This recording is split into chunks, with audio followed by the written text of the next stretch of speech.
Is he coming tonight to the ball? Yeah.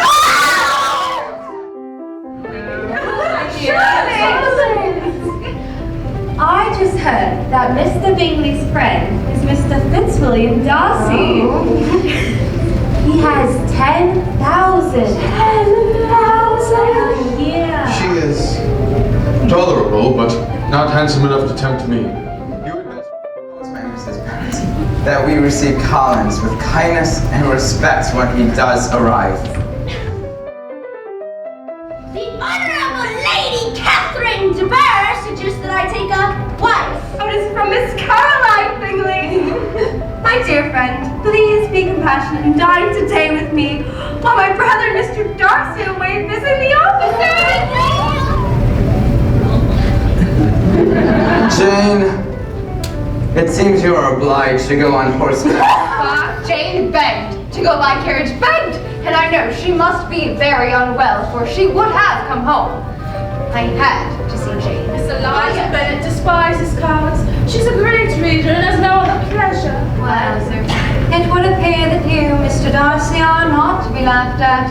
It is a shame to be grieved, for I dearly love a laugh.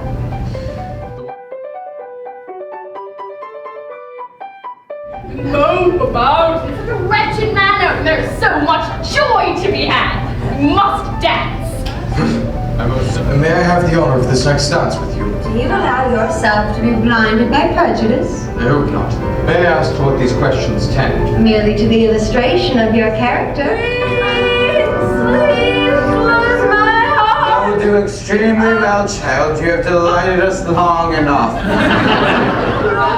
Mr. Wickham, let me introduce you to the lovely Miss Bennet. Good day. Love and marriage is only a matter of chance, and poverty does not allow for love. Oh, please stand, Mr. Collins. Elizabeth, your mother, will never speak to you again if you do not marry Mr. Collins. Yes, go on. And I will never speak to you again if you do. Oh, thank you. The misery of disappointing his family surpassed the happiness of being his wife. And I encourage him to be closer to Lady Catherine de Bourgh. Well, it is an honor to meet your ladyship. I know. Darcy saved a friend from a most imprudent marriage.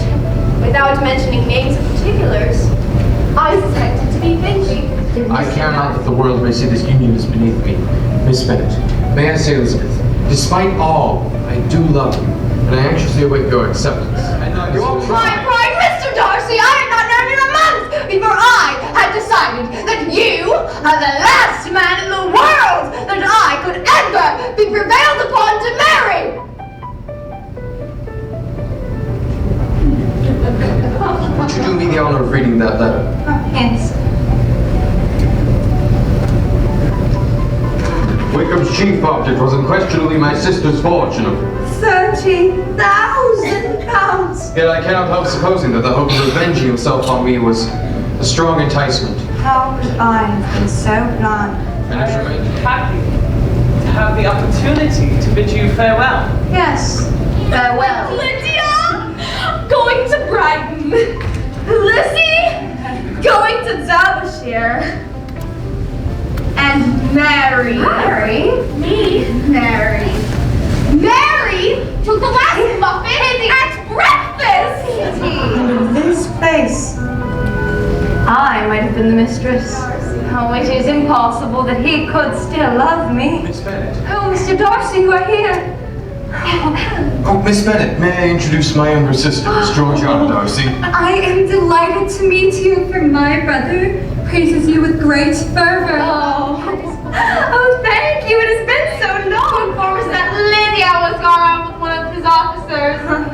Oh, and to own the truth, with Wickham, my youngest sister has eloped with none other than the infamous Mr. Wickham. Lydia has no money, no connections, nothing that can tempt him to She is lost forever. And I tried to find them, yet they be so well concealed. How could you, Lydia? Finally we can be wed. And despite my aunt and uncle not being there to speed up the service, Mr. Darcy stood in. And so it happened. Miss Lizzie! Mr. Darcy saved us all! Mr. Bingley has returned on the Yes! Promise me, you will never enter into such an engagement. Well, I will make no promise of the kind. You have bewitched me completely. Your spirit, body, mind, and soul. And I love you devoted.